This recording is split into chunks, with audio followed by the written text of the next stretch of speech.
So one thing that was presented and one thing that we might benefit from is that the Project 1999 agreement was actually used as an exhibit in the Hero's Journey lawsuit. So I'm not sure if this is the entire thing, but this was what Daybreak presented, most likely to show what happened between Project 1999 and how it really can't be used against them as far as THJ. You can go over section by section.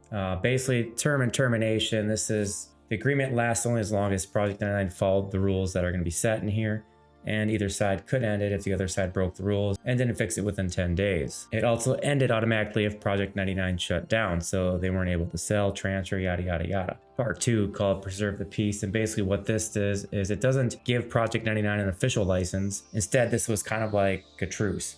Like Daybreak promised not to sue as long as these rules were followed. If the rules were broken, Daybreak still had all of its rights, and the statute of limitations clock was paused while this deal was active. And section 3, representations, promises, and I'll make this link available in the comments below so that you can read the full thing if you want, but we're just going to kind of summarize here. Representations and promises. These are promises by Project 1999. The emulator code had to be original, not copied from Daybreak. There was no copying or distributing EverQuest client software except the small changes to data files if Daybreak approved. Players had to get their own legal copy of EverQuest. There's no helping people pirate the game, no making emulators for other Daybreak games, and P99 was capped at certain expansions, Kunarks through Depths of Dark Hollows. Now, P99 I think has openly, or from what I've heard, that they said they're not going to go past Velious, and a lot of people pointing to this agreement.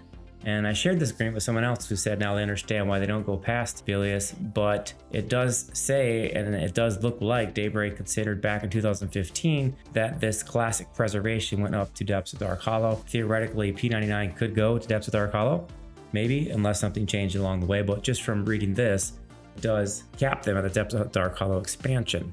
And then the non-commercial use only, basically a server had to be 100% free to play.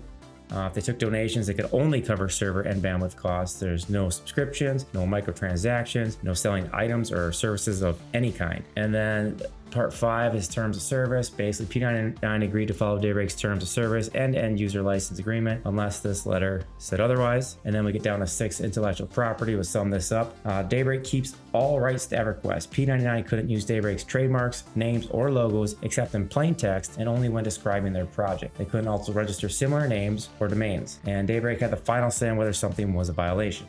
And then to number 7, advertising and social media. P99 could keep its website and social media accounts, but it couldn't advertise inside Daybreak's games, forums, or other channels. Ads couldn't use logos, only plain text, and everything had to include the disclaimer that P99 is not associated or affiliated in any way with Daybreak Game Company LLC. That is something that you did see THJ add to their login client at some point, maybe in trying to comply with the things in the P99 agreement, but obviously THJ has no agreement, so they had no rights. Going down the release of the Velious expansion, so this is number 8 here, release timing. P99 had to delay releasing its Velious expansion until August 1st, 2015 to avoid competing with Daybreak's official progression server. Future releases also had to be delayed if Daybreak asked, so maybe they're not advancing past Velious because this conflicts with some of the TLPs going on. Maybe Daybreak has further clarified and asked and said, we can't have you really going beyond Velious. I don't know, it's not disclosed to us in this. Number 9, no relationship. This deal confirmed that P99 wasn't a partner, wasn't a licensee, or a representative of Daybreak. They remained unofficial. And then number 10, no IP block. Daybreak staff had to be able to log into P99 at any time. The server could not block their access. And if we go to 11, no confidentiality. The deal wasn't secret. Either side could share it, but press releases needed approval from both parties. Number 12, no assignment. Pretty short. P99 couldn't hand this agreement over to someone else. Obviously not transferable. You couldn't just give it to THJ or Project Quorum. They had to work their own deals. And then 13, transfer to Daybreak. So basically, if P99 ever shut down, Daybreak could demand one of two things: that they hand over the emulator, website, and social media accounts for free, or they permanently delete everything. And in return, Daybreak would drop any legal claims. And then the last one, indemnity and defense. Project 99 agreed to protect and cover Daybreak's costs if a lawsuit was filed because of P99's actions. So that was signed in 2015. That was the initial agreement. Now, once again, because it does leave a lot of informal stuff in here and pretty much makes P99 at the complete discretion of Daybreak. They could have asked for additional things, and that is maybe why they haven't gone past the Velious expansion. Nothing in here at all really helps THJ's case. It's very specific to P99.